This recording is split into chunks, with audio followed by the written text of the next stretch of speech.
at Mount Sinai. But in order for you to understand why that had to be, we had to look at creation, the purpose of creation.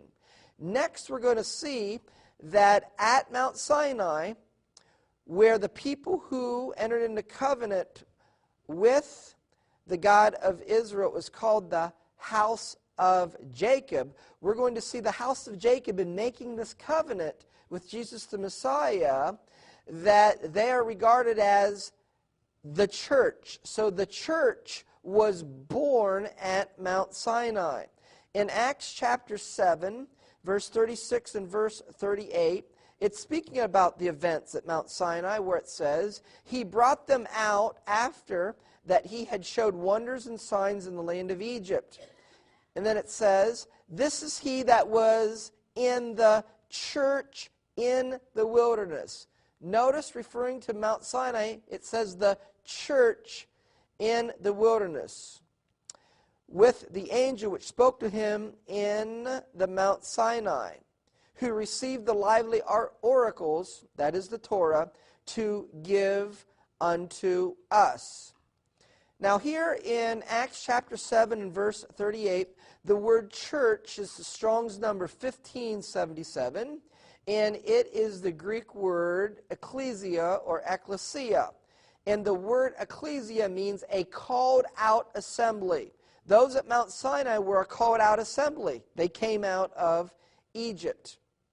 Now, if you take the Strong's number 1577 in the Greek dictionary, and you do a cross-reference of this word in a Thayer's lexicon to the New Testament, I have for you here the page which tells you that the equivalent word to the Greek word ecclesia in Hebrew is kahal. A corresponding Hebrew word to the Greek word ecclesia is kahal.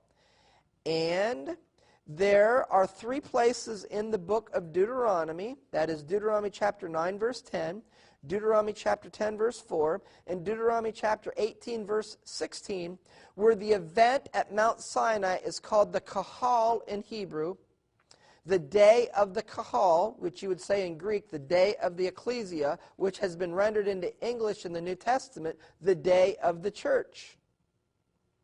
In Genesis chapter 35, in verses 10 and 11, Jacob, in being fruitful and multiplying in the earth, is called a kahal of nations, as it is written. And God said unto him, Your name is Jacob. Your name shall not be called any more Jacob, but Israel shall be your name.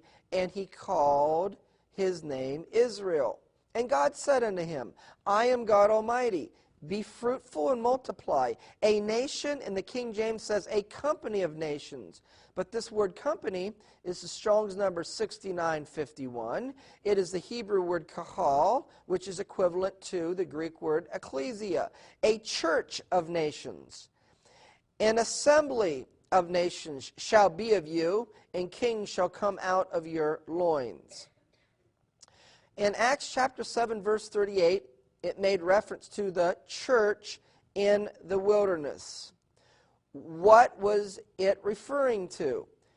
One of the things it was referring to is Deuteronomy chapter 9 and verse 10, which says, And the Lord delivered unto me 2 tables of stone, written with the finger of God, and on them was written according to all the words which the Lord spake with you in the mount, out of the midst of fire, in the day of the assembly, which is what the King James says.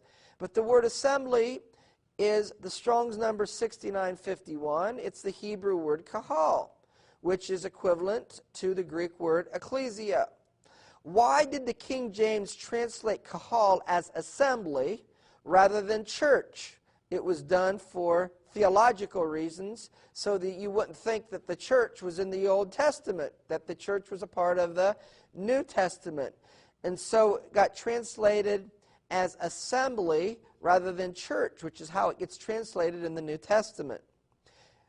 let's see how Deuteronomy chapter 10, verse 4, that the event at Mount Sinai is called the day of the Kahal, the day of the ecclesia, the day of the church, as it is written. And he wrote on the tables, according to the first writing, the 10 commandments which the Lord spake unto you in the mount out of the midst of the fire in the day of the assembly, the day of the Kahal, the day of the ecclesia, the day of the church.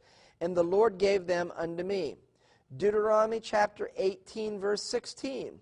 According to all that you desired of the Lord your God in Horeb, that is Mount Sinai, in the day of the assembly.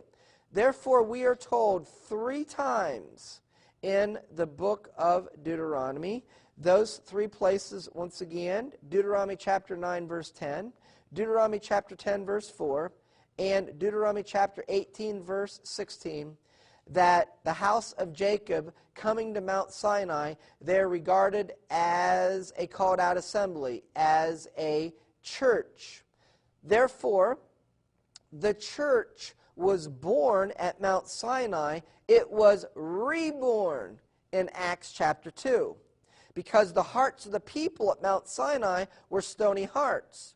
So the new covenant in Ezekiel in chapter 36 is to take out the stony heart and to replace it with the heart of flesh, and to put his spirit within us and cause us to keep his Torah and his statutes. Ezekiel chapter 36, verses 26 and 27.